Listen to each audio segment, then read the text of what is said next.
২রা জুন ১৯৭৬ সেনাপ্রধান ও উপপ্রধান সামরিক আইন প্রশাসক মেজর জেনারেল জিয়াউর রহমানের পরিকল্পনা ও বিশেষ উদ্যোগে খুব শীঘ্রই একটি উচ্চ পর্যায়ের প্রতিনিধি দল সৌদি আরব, ইরান ও তুরস্ক সফরে যাবে বলে সরকারিভাবে ঘোষণা করা হয়।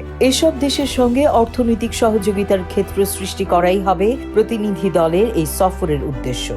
সফরকালে এই প্রতিনিধি দল জেদ্দায় অবস্থিত ইসলামী ডেভেলপমেন্ট ব্যাংক কর্মকর্তাদের সঙ্গে সাহায্য সহযোগিতা প্রসঙ্গে আলোচনা করবে।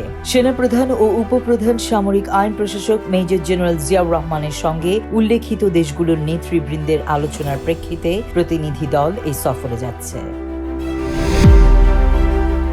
২রা জুন ১৯৭৯ কুয়েতের আমির শেখ জাবের আল আহমেদ আল সাবাহার আমন্ত্রণে ৩ দিনের রাষ্ট্রীয় সফরে ঢাকা ত্যাগের আগে বিমানবন্দরে সাংবাদিকদের প্রেসিডেন্ট জিয়াউর রহমান বলেন, আমার এই কুয়েত সফরের ফলে বাংলাদেশ ও কুয়েতের মধ্যে সার্বিক সম্পর্ক ও সহযোগিতা জোরদার হবে। তিনি বলেন, কুয়েতে আমার অনেক আগেই যাবার কথা ছিল, কিন্তু নানা কারণে তা সম্ভব হয়নি। প্রেসিডেন্ট বলেন, বাংলাদেশ ও কুয়েতের মধ্যে সম্পর্ক নিবিড় ও বন্ধুত্বপূর্ণ।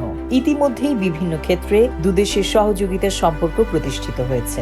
আমরা দুদেশই জাতিসংঘের নিরাপত্তা পরিষদের অস্থায়ী সদস্য, দুদেশই জোট নিরপেক্ষ আন্দোলন ও ইসলামিক কনফারেন্সের সদস্য। এদিকে কুয়েতে পৌঁছালে প্রেসিডেন্ট জিয়াকে আন্তরিক অভ্যর্থনা জানানো হয়। বিমানবন্দরে তাকে স্বাগত জানান দেশটির আমির। ২রা জুন ১৯৭৯ জাতীয় সংসদে পেশ করা হলো ১৯৭৯-৮০ সালের জাতীয় বাজেট। এই বাজেটকে বর্তমান পরিস্থিতিতে সম্ভাব্য সর্বোত্তম বলে বর্ণনা করেছেন প্রেসিডেন্ট জিয়াউর রহমান। প্রেসিডেন্ট বলেন, সর্বোত্তম বাজেট যাতে হয় সে ব্যাপারে সতর্কভাবে বিবেচনা করা হয়েছে। তিনি বলেন, বাজেট উন্নয়নের জন্য আরও চেষ্টা করা যেতে পারে।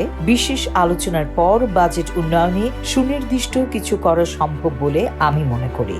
প্রেসিডেন্ট বলেন, বাজেট পেশ করা হয়েছে, এখন জনগণই এর ভালো মন্দ বিচার করবেন।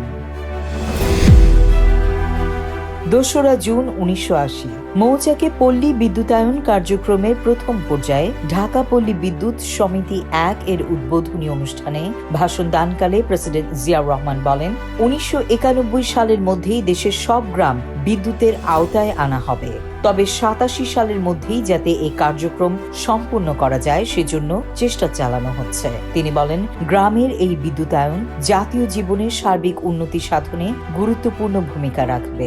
এ সময় তিনি এই সমিতির আওতাধীন কালিয়াকৈর ও ধামরাই থানার ৯১টি গ্রামের বিদ্যুৎ বিতরণ ব্যবস্থার উদ্বোধন করেন। বিশ্বব্যাপী বিদ্যুতায়নের গুরুত্ব ব্যাখ্যা করে প্রেসিডেন্ট বলেন, বিদ্যুতায়নের লক্ষ্যই হচ্ছে খাদ্য উৎপাদন দ্বিগুণ বৃদ্ধি, শিল্পোন্নয়ন, কুটির শিল্পের প্রসার, পল্লী উন্নয়ন, নিরক্ষরতা দূরীকরণ এবং পরিবার পরিকল্পনা বাস্তবায়নের মাধ্যমে সারা দেশে সার্বিক উন্নয়ন। বিদ্যুতায়নে কার্যক্রমে সহায়তা দিয়েছে মার্কিন যুক্তরাষ্ট্র। এ উপলক্ষে দেশটির প্রেসিডেন্ট জিমি কার্টার এক বাণীতে বাংলাদেশের জনগণের অব্যাহত সাফল্য কামনা করেন। বাণীতে তিনি এই অসামান্য সাফল্যে প্রেসিডেন্ট জিয়াউর রহমানকে অভিনন্দন জানান। জিমি কার্টার তার বাণীতে বলেন, প্রেসিডেন্ট জিয়ার দূরদৃষ্টি আর নেতৃত্ব ছাড়া এ ধরনের সম্প্রসারিত কর্মসূচি সম্ভব হতো না। ২রা জুন ১৯৮০ ৬ জাতি শীর্ষ সম্মেলন অনুষ্ঠানের প্রস্তাবের জন্য প্রেসিডেন্ট জিয়াউর রহমানের উচ্ছ্বসিত প্রশংসা করে ভারতের শীর্ষ দৈনিক স্টেটসম্যান।